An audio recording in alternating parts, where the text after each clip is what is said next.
আমরা যে কোনো এলিমেন্টে ব্যাকগ্রাউন্ড কালারের পরিবর্তে আমরা ব্যাকগ্রাউন্ড ইমেজ ইউজ করতে পারি। তো ব্যাকগ্রাউন্ড ইমেজ ইউজ করার জন্য আমি এখানে আলাদা একটা ডিপ তৈরি করে নিচ্ছি। ডিপ, এখানে আমি একটা আইডি দিচ্ছি হচ্ছে ইমেজ বিজি। এই আইডিটা ইউজ করে আমরা এই বক্সটাতে একটা ব্যাকগ্রাউন্ড ইমেজ অ্যাড করব।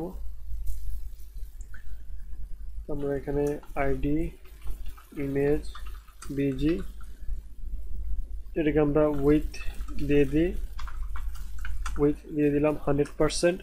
তার মানে এটা ব্রাউজারে যতটুকু অ্যাভেলেবেল উইথ আছে তার পুরোটা নিয়ে নেবে। দেন আমরা হাইট অ্যাড করলাম 500 পিক্সেল। এরপরে আমরা ব্যাকগ্রাউন্ড ইমেজটা অ্যাড করতে পারবো। আমি অলরেডি এখানে একটা ইমেজ ডাউনলোড করে রেখেছি, সেটা আমরা ইউজ করবো এখানে। ব্যাকগ্রাউন্ড ইমেজ এই প্রপার্টিটি ইউজ করে তারপর ইমেজটার ইউআরএল আপনাকে এখানে দিতে হবে। তো ইউআরএল দেওয়ার জন্য ইউআরএল মেথড আছে এখানে। যেহেতু ইমেজটা ফাইলের সেম ডিরেক্টরিতে আছে, তাই আমি শুধু ইমেজটার নাম লিখবো এখানে, ইমেজ হোম -bg.jpg। সেভ করে যদি এখন ব্রাউজারটা রিফ্রেশ করি তাহলে আমরা ইমেজটা দেখতে পাচ্ছি। তবে ইমেজটা এখানে পুরো ইমেজটা আসেনি, এর নিচে এবং ডান পাশে অনেকটুকু ইমেজ রয়ে গেছে, সেটা আমরা এখানে কিছুটা অ্যাডজাস্ট করে নিতে পারি। হচ্ছে ব্যাকগ্রাউন্ড পজিশন সেন্টার, যদি আমরা সেভ করি এখন যদি রিফ্রেশ করি তাহলে আমরা ইমেজটা সেন্টার থেকে দেখতে পাচ্ছি। তবুও এটার কিছু অংশ এখনো উপরে, কিছু অংশ নিচে এবং কিছু অংশ বাইরে রয়ে গেছে। সেটা যদি আমরা অ্যাডজাস্ট করতে চাই, ব্যাকগ্রাউন্ড সাইজ, তার মানে পুরো বক্সটা ইমেজটা দিয়ে কভার হবে, যেটা আমরা কভার ইউজ করি। এখন যদি রিফ্রেশ করি এখন আমরা পুরো ইমেজটা দেখতে পাচ্ছি। ব্যাকগ্রাউন্ডের মধ্যে আরেকটা প্রপার্টি আছে যেটা ইউজ করে খুব সুন্দর প্যারাল্যাক্স ইফেক্ট তৈরি করা যায়। সো প্যারাল্যাক্স ইফেক্টের জন্য আমাদের স্ক্রল করতে হবে। এখন আমরা এখানে স্ক্রল করতে পারছি না, কারণ আমাদের এর নিচে আর কোনো এলিমেন্ট নেই। আমি দুটো স্যাম্পল ডিপ তৈরি করে নিচ্ছি যাতে আমরা স্ক্রল করতে পারি। ডিপ, এখানে আমরা ক্লাস নিচ্ছি স্যাম্পল, আমরা সেম ডিপটা কপি করে নিচে পেস্ট করছি। এখন যদি আমরা সেভ করি, এই স্যাম্পলের জন্য আমরা একটা হাইট দিয়ে দিচ্ছি। স্যাম্পল ডিপের জন্য আমরা হাইট দিচ্ছি 500 পিক্সেল।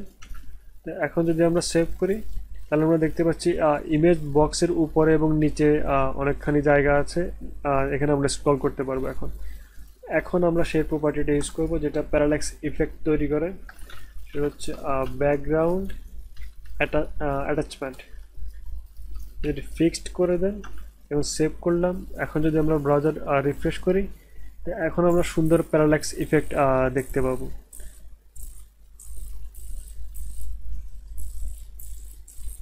তো এভাবে আপনি আসলে খুব ভালো একটা ইফেক্ট তৈরি করতে পারেন যেটা ওয়েবসাইটকে খুব সুন্দর করে। এলিমেন্টের ব্যাকগ্রাউন্ডে একটা সলিড কালার অথবা একটা ইমেজ ইউজ না করে আমরা একাধিক কালার এখানে ইউজ করতে পারি। আমি সেটা এখন দেখাচ্ছি। আমরা এগুলো ডিলিট করে নেই, দেন আগের যে স্টাইলগুলো আছে সেটাও আমরা ডিলিট করে নেই। এখন যদি আমরা রিফ্রেশ করি তাহলে আমরা ইমেজটা দেখতে পাচ্ছি। তো এই ইমেজের পরিবর্তে আমরা দুটো বা তিনটা কালার একসাথে মিক্স করে আমরা এখানে একটা ব্যাকগ্রাউন্ড ক্রিয়েট করতে পারি। তো তার জন্য সবই ঠিক আছে, আমরা এই ডিপটাতে আমরা নতুন ব্যাকগ্রাউন্ড দিব। সেটার জন্য আমরা ব্যাকগ্রাউন্ড ইমেজে ইউআরএল এর পরিবর্তে আমরা লিনিয়ার গ্রেডিয়েন্ট ইউজ করতে পারি। সো লিনিয়ার গ্রেডিয়েন্টের মধ্যে আমরা যে কয়েকটা কালার ইচ্ছা আমরা সেখানে লিখতে পারবো। যদি আমরা শুধু রেড আর ব্লু ইউজ করি, যদি আমরা সেভ করি দেন রিফ্রেশ করি তাহলে আমরা এখানে দুটো কালার দেখতে পাচ্ছি। রেড কালারটা টপে আছে এবং ব্লু কালারটা বটমে আছে। এটা বাই ডিফল্ট টু বটম। আপনি এই ডিরেকশনও চেঞ্জ করতে পারেন।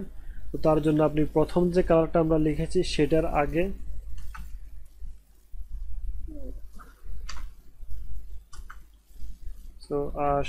আপনাকে ডিরেকশনটা বলে দিতে হবে যে আপনি কালারগুলো কোন দিকে যাবে।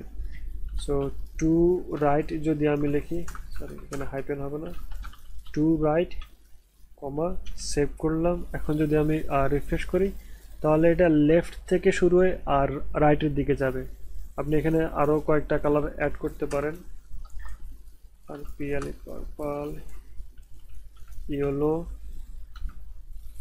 যদি আমরা সেভ করে রিফ্রেশ করি তাহলে এখানে আমরা 4টা কালার দেখতে পাচ্ছি, এগুলো লেফট থেকে শুরু হয়ে আর রাইটের দিকে যাচ্ছে। আপনি এখানে ডিরেকশন চেঞ্জ করতে পারেন টু লেফট, তাহলে এটা উল্টো দিকে আসবে। অথবা আপনি এখানে যদি কোনাকুনি বা একটু অ্যাঙ্গেল করতে চান তাহলে আপনি সেখানে সরাসরি সে অ্যাঙ্গেল লিখতে পারেন, ডিগ্রি লিখতে পারেন। আমি যদি এখানে 120 ডিগ্রি লিখি তাহলে কালারগুলো কোনাকুনি উপর থেকে শুরু হয়ে নিচের দিকে আসছে। তা আপনি এখানে নিজের ইচ্ছে মতো আপনি ব্যাকগ্রাউন্ড তৈরি করতে পারেন। সিমিলার অন্য একটা ওয়ে আছে মিক্সড কালার ব্যাকগ্রাউন্ড তৈরি করার জন্য, সেটা হচ্ছে রেডিয়াল গ্রেডিয়েন্ট। আমি এটা রিমুভ করে নিচ্ছি। এখানে আমি এখানে রেডিয়াল গ্রেডিয়েন্ট লিখছি, red, blue and brown, I think brown. Save করলাম। এখন যদি আমরা রিফ্রেশ করি তাহলে আমরা রেডিয়াল গ্রেডিয়েন্ট দেখতে পাবো। সেটা অ্যাকচুয়ালি সার্কেল আকারে কালারগুলোকে অ্যারেঞ্জ করে। তো আপনি এখানে পার্সেন্টেজও লিখতে পারেন, red like 25%, blue 25% and brown 50%। আমরা এটা সেভ করি, আমরা পার্সেন্টেজ অনুসারে এগুলো অ্যারেঞ্জ করতে পারবো। এভাবে আপনি আপনার ইচ্ছা মতো ব্যাকগ্রাউন্ড তৈরি করতে পারেন যে কোনো একটা বক্সের, যে কোনো একটা এলিমেন্টের জন্য।